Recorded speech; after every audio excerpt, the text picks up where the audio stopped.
Anggap saja Anda yang merubah angka dari 100 menjadi 150, Anda berdusta. Berarti Anda sudah bukan karena Allah membelanya.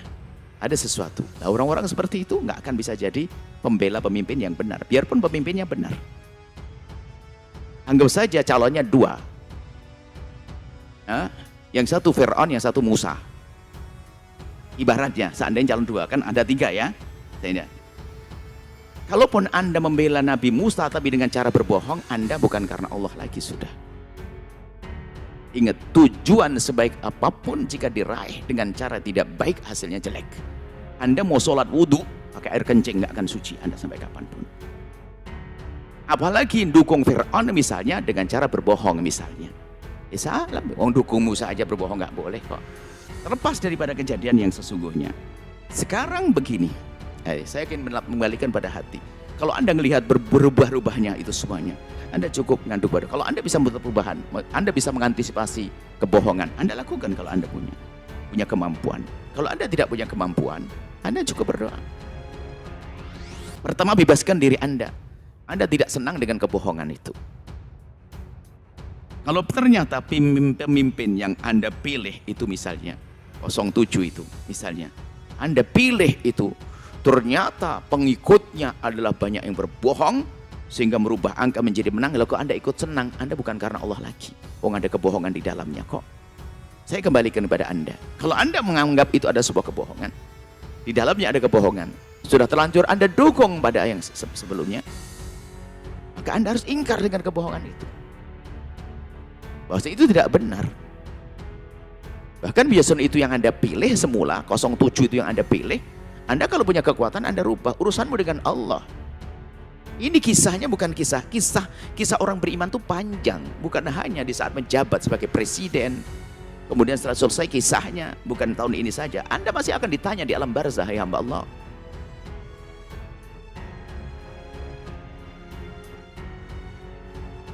Jadi kemungkinan orang melakukan itu tentu namanya kehidupan di dunia kan. Bisa mungkin saja 07 memang Fir'aun misalnya, 08-nya adalah Khidir atau Nabi siapa. Bisa saja pengikut orang baik itu ingin mendukung kebaikan dengan cara yang tidak baik. Kisah pada zaman itu ada orang mengarang hadis, pendusta hadis gara-gara ingin memperjuangkan Al-Quran. Ada kok. Jadi semuanya mungkin, yang penting dusta itu nggak benar.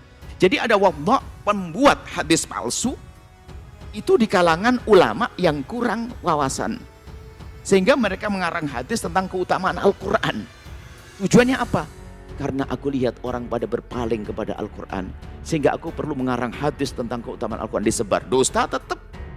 Jadi tetap kami nasihat kepada siapapun, ini pendukung kosong manapun, ingat jangan berdusta. Urusanmu dengan Allah lah ya. Jika Anda melihat dusta yang sesungguhnya, bukan bohongan. Nah, dusta yang sesungguhnya harus ingkar dong. Kalau Anda melihat, kalau Anda tidak melihat langsung, tidak mau, ya jangan. Yang pertama ya, mengenai kecurangan. Caleg itu ada saksi di TPS. Partai ada saksi di TPS. Capres, cawapres, kandidat ada saksi di TPS. Di TPS ada Bawaslu. Aparat juga ada di sana. Terbuka untuk diambil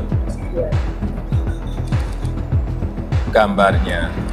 Saya kira pengawasan yang berlapis-lapis seperti ini akan menghilangkan adanya kecurangan. Tapi kalau memang ada betul, ada mekanisme untuk ke Bawaslu, mekanisme nanti persidangan di MK, saya kira sudah diatur semuanya kok. Jadi janganlah teriak-teriak curang. Ada bukti langsung bawa ke Bawaslu, ada bukti bawa ke MK.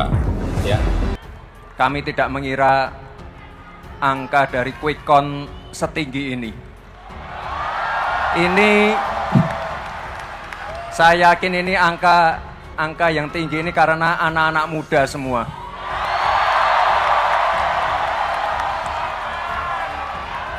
Anak-anak muda yang ingin menjadi bagian dalam perjalanan menuju Indonesia Emas. Sekali lagi, ke depan kami ingin melibatkan lebih banyak lagi anak-anak muda, menyiapkan generasi-generasi emas untuk menuju Indonesia Emas. Sekali lagi Bapak Ibu, terima kasih, dan mohon maaf apabila ada yang salah dari kami.